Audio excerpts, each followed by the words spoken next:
Bonjour tout le monde, j'espère que vous allez bien. Je vous retrouve aujourd'hui pour un petit challenge, tag, défi que j'ai découvert sur la chaîne de la lecture de Chloé qui avait été taguée par une de ses copines. J'ai oublié complètement son nom, je suis désolée d'avance. En fait, elle devait sélectionner les 10 uniques livres qu'elle pouvait garder dans sa bibliothèque. Tous les autres partent au feu, partent à la poubelle, à la décharge, bref, elle va s'en débarrasser. Et elle ne peut garder que 10 bouquins dans sa bibliothèque. Et du coup, je vais refaire ce challenge. Je l'ai fait un peu différemment parce que elle bougeait dans toute sa bibliothèque pour les choisir. Moi, j'ai déjà choisi les 10 bouquins parce que... déjà le choix était dur, donc ça m'a mis un peu de temps de réflexion qui n'était pas très utile en vidéo. Et voilà, c'est tout simplement parce que je sais pas filmer toute ma bibliothèque, j'ai des étagères là aussi, donc bref. J'ai fait autrement, j'ai déjà sélectionné les 10 bouquins et je vais vous les montrer tout de suite. On commence évidemment avec Harry Potter. Je ne pouvais pas ne pas mettre un Harry Potter dans ce challenge. Je ne peux pas garder les 7 parce que sinon ça fait déjà 7 sur 10. C'était déjà foutu. Donc j'ai choisi de garder mon tome préféré de Harry Potter, donc il s'agit de L'Ordre du Phénix, le tome 5. Pourquoi c'est mon préféré? Tout simplement parce que c'est le tome dans lequel on voit le plus Sirius. Sirius qui est mon personnage préféré de toute la saga. C'est un tome où on en apprend beaucoup sur son passé, sur son histoire, sur sa famille. Et voilà, c'est vraiment mon tome préféré, c'est celui qui m'a fait le plus pleurer aussi, à chaque fois. C'est le tome qui m'a le plus déchiré le cœur. C'est clairement mon favori de tous les Harry Potter. J'ai lu, relu, relu. Il est en meilleur état que le livre de Chloé. Donc, et Chloé nous a montré un livre dans ce tag. Elle avait le tome 7 d'Harry Potter, elle avait une trace d'aquarelle sur tout le bouquin. Ça ne va pas. Elle méritait d'aller en prison directement sans passer par la case départ. Alors je prends tout à fait au hasard sans ordre de préférence. J'ai mis ensuite Pumpkinhead de Rainbow Rowell. Pourquoi? Tout simplement parce que c'est un livre plein de peps, plein de couleurs, c'est vraiment un superbe ouvrage graphique. Je crois qu'il est sorti l'année passée, vous l'avez vu sûrement passer pas mal sur les réseaux. J'ai adoré l'histoire, mais j'ai surtout adoré les dessins. L'histoire est très adorable. En fait, on est aux États-Unis dans un pumpkin patch. Donc aux États-Unis, dans une espèce de foire assez régulièrement, mais celles de la saison automnale sont très réputées, où c'est le genre de foire avec des concours de la plus grosse citrouille. Enfin, il y a vraiment tout un thème autour de la citrouille. Et donc ici, vraiment, ce roman graphique nous plonge dans un pumpkin patch. Je sais pas comment on dit en français. Il y a sûrement un terme, mais bref, dans cette foire aux citrouilles, on va dire. Et c'est vraiment, on se sent vraiment emporté aux États-Unis à cette période. C'est vraiment le livre parfait à lire en automne qui vous plonge complètement dans la saison Halloween, automnale, avec les feuilles qui tombent, les citrouilles partout. Une saison que j'adore. Les dessins sont juste magnifiques, les planches sont splendides. Et alors ce que j'ai beaucoup aimé aussi dans ce roman, c'est qu'on a pas mal de diversité. Un des personnages principaux, donc elle, en fait déjà elle est noire, mais en plus elle est pas toute mince. Et voilà, c'est une amitié entre deux personnages vraiment sympathique, une amitié qui cache un peu une romance. C'est une histoire toute mignonne, toute adorable, qui n'a pas grand chose d'original, mais ce qui fait toute la splendeur de ce bouquin, c'est vraiment le côté cocooning, réconfortant de ce pumpkin patch et des illustrations. Le roman suivant, qui est un de mes romans préférés, je l'ai lu il y a des années, je l'ai lu 2 fois, et j'ai vu le film également. C'est également l'un de mes films préférés. Il serait temps que je le revoie et que je relise le bouquin d'ailleurs, parce que ça commence à être flou dans ma tête.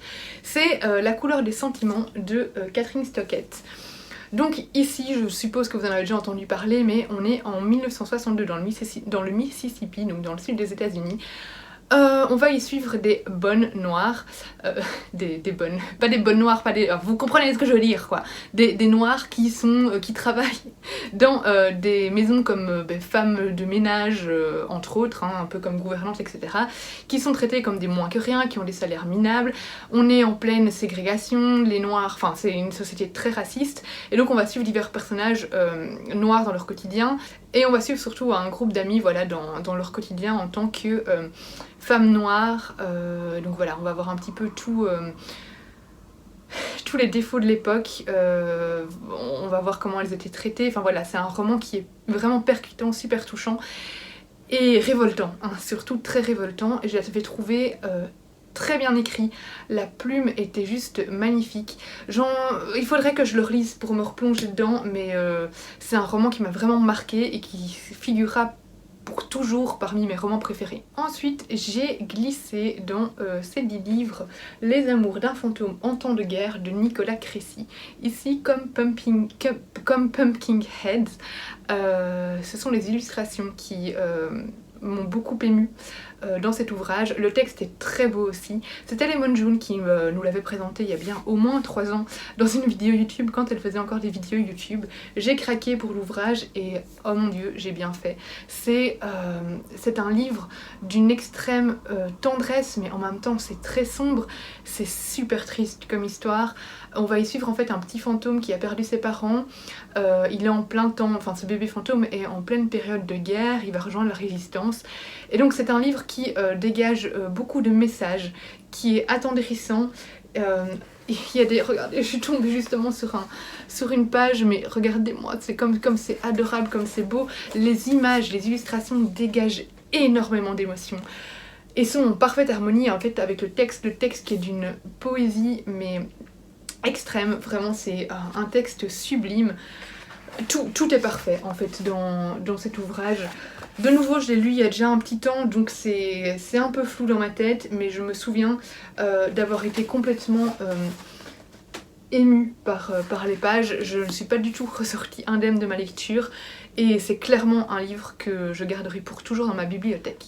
Impossible de ne pas garder au moins un Benjamin Lacombe. Alors j'ai pas toute la collection des Lacombe, malheureusement, il y en a plein que j'aimerais avoir et que je n'ai pas, notamment dans ses dernières sorties. Là moi j'ai surtout, j'ai Alice au Pays des Merveilles le 1 et le 2 et Notre-Dame de Paris. J'en ai peut-être un ou deux autres mais je ne pense même pas. J'ai pris Notre-Dame de Paris parce que le texte de Victor Hugo est sublime, même s'il est un peu tiré en longueur par moment. Il faut aimer les descriptions de cathédrales, c'est sûr et certain. Et j'ai... Enfin voilà, et puis ce sont les illustrations de Benjamin Lacombe, il n'y a pas vraiment besoin d'ajouter quelque chose d'autre. Donc ici on a le texte intégral accompagné d'images, je vais essayer d'en trouver pour vous en montrer. Voilà, là on avait Quasimodo, voilà. Donc voilà, ça ajoute vraiment... une touche un peu magique à l'histoire. Benjamin Lacombe, c'est mon illustrateur préféré. Il est vraiment d'un talent rare. Il arrive lui aussi à retranscrire énormément d'émotions dans ses illustrations qui sont très... On reconnaît directement ces illustrations en fait. C'est vraiment un trait bien à lui, un univers bien à lui, un univers très particulier qui me fait parfois penser à Tim Burton sans être pour autant un recopiage de Tim Burton. Vous connaissez tous, je pense, Benjamin Lacombe, et j'ai pas besoin non plus de vous présenter le texte de Notre-Dame de Paris. J'ai eu énormément de mal à choisir entre Le Passeur de Lois Lowry, La Servante écarlate de Margaret Atwood et 1984 de George Orwell. Alors, je voulais absolument garder une de mes premières dystopies dans ce top 10, dans ces 10 romans que je dois garder.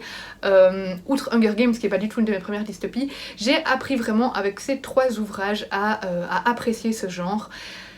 C'est très dur. Le Passeur, c'est la toute première que j'ai découverte. 1984, j'ai adoré parce que c'est un des premiers ouvrages un des premiers classiques anglais que j'ai pu lire pour l'école.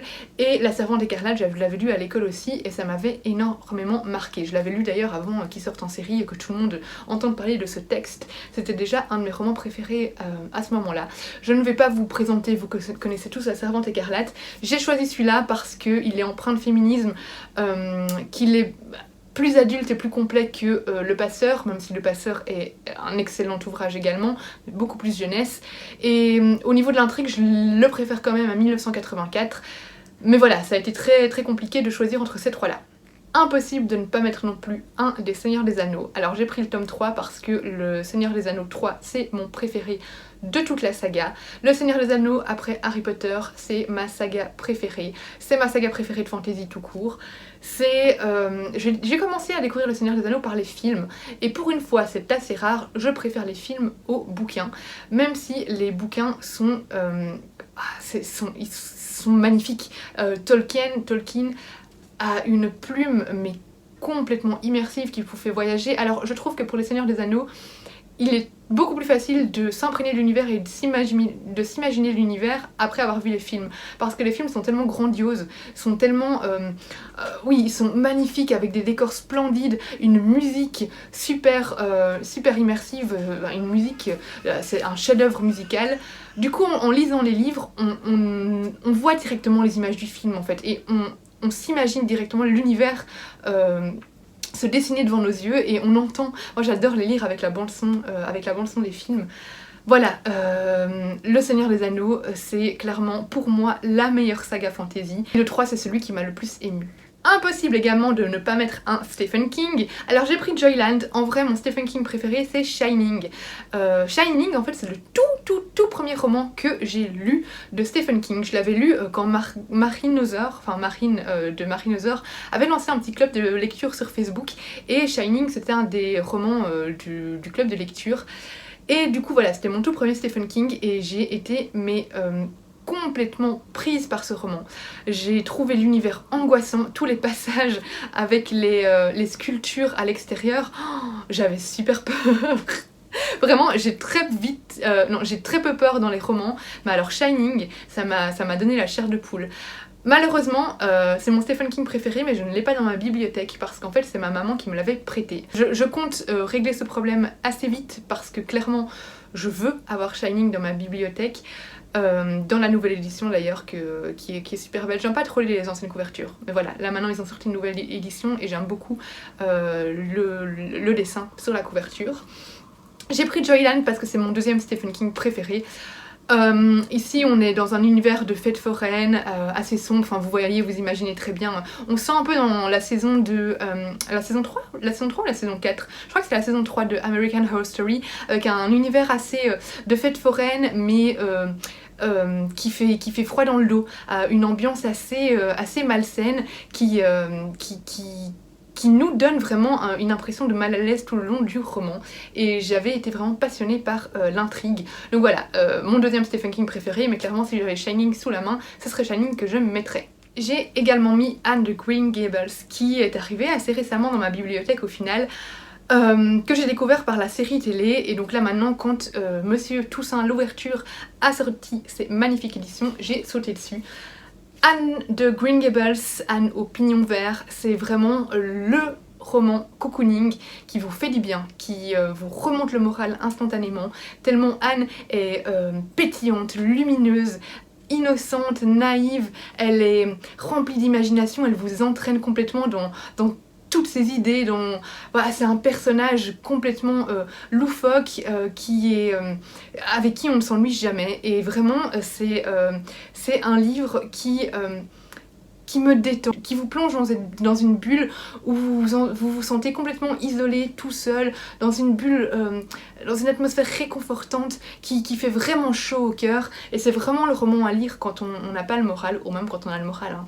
Voilà, j'étais obligée de mettre celui-là dans mes 10 romans à garder, rien que déjà pour le travail éditorial de Toussaint Louverture. J'ai le 2 ici également, et je suis tellement amoureuse de leur travail, de ce qu'ils ont fait de ces ouvrages.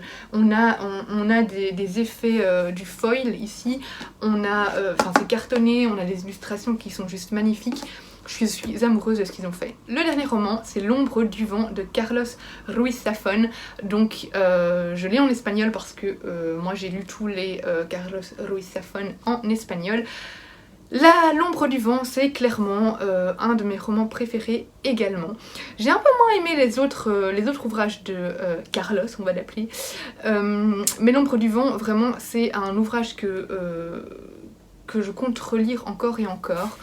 C'est une histoire très étrange dans laquelle on va suivre un enfant en plein sous le gouvernement, sous la dictature de Franco.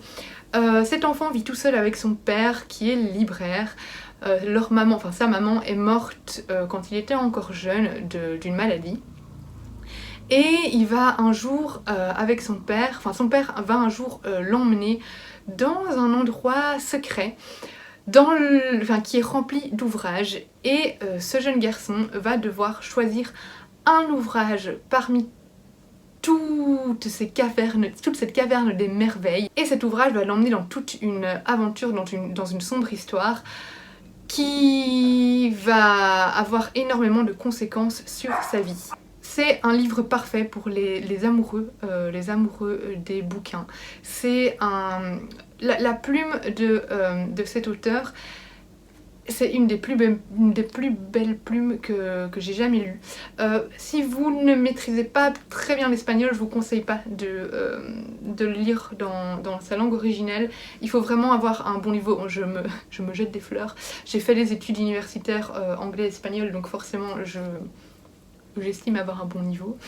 Et donc il faut avoir un bon niveau en espagnol pour vraiment maîtriser le texte, parce que c'est un texte assez complexe, avec des tournures de phrases poétique, recherché, travaillé, et tout le texte est recherché en fait. Cet auteur va vraiment installer une ambiance avec ses mots. C'est magnifique, franchement. J'ai lu tous les romans de cette saga. Vous pouvez les lire tous indépendamment, mais moi j'ai préféré les lire dans l'ordre. C'est intriguant, c'est palpitant, et c'est juste... c'est merveilleux comme roman. J'avais envie de tricher et de mettre un petit 11e. En fait, je vais faire comme Chloé. Elle a prêté un roman à, je crois, sa maman ou à une amie, je ne sais plus. Et du coup, elle pouvait l'inclure dedans, parce que de toute façon, il n'est pas dans sa bibliothèque actuellement. Et moi, c'est pareil. Le roman Le Chant d'Achille est chez ma maman depuis au moins 1 an. Il serait temps que tu me le rendes, maman. Je lui ai prêté Circé et Le Chant d'Achille, et elle ne me les a jamais rendus. Entre les deux de Madeline Miller, c'est clairement Le Chant d'Achille que j'ai préféré. Il n'est pas dans ma bibliothèque, donc quand ma maman me le rendra, tous les livres là seront partis, et je pourrai mettre ce 11e bouquin, puisque je me suis déjà débarrassée des autres, on est d'accord? Donc Le Chant d'Achille, ça raconte tout simplement l'histoire d'Achille et de Patrocle, revue complètement par Madeline Miller, qui a retravaillé le mythe donc de la guerre de Troie, et qui a fait de ce roman une romance super touchante, super émouvante. C'est un roman où j'ai pleuré toutes les larmes de mon corps, tellement l'autrice est parvenue avec sa plume à me transmettre des émotions extrêmes. Et vraiment, c'est un de mes romans préférés, et j'ai vraiment hâte que Madeline Miller sorte un nouveau roman, j'espère un autre texte mythologique, parce que c'est une autrice de très grande qualité. Voilà, c'est tout pour ce petit tag. C'est pas vraiment un tag, pour ce petit challenge. N'hésitez pas à le refaire également. Moi je trouve que c'est vraiment très chouette, parce que ça permet de montrer vraiment 10 des romans qui vous tiennent le plus à cœur dans votre bibliothèque, de raconter des petites anecdotes, et puis surtout de présenter des romans qui ont peut-être eu un impact émotionnel sur nous. J'aurais aimé glisser également Hunger Games, parce que c'est une de mes sagas préférées également, et le tome 3 de La Passe Miroir, parce que c'est mon tome préféré de La Passe Miroir et qu'il est dédicacé. Tous mes tomes de La Passe Miroir sont dédicacés, sauf le dernier. J'attends de revoir Christelle Dabos dans un salon pour dédicacer mon dernier tome. Bref, il y a énormément d'autres romans que j'aurais aimé glisser dans cette vidéo. J'ai dû faire un choix, ce fut déchirant, mais j'y suis parvenue. Applaudissez-moi. On se retrouve bientôt dans une prochaine vidéo. N'hésitez pas à liker, commenter, partager, c'est super important. Je vous remercie d'avance, et on se revoit bientôt. Bisous!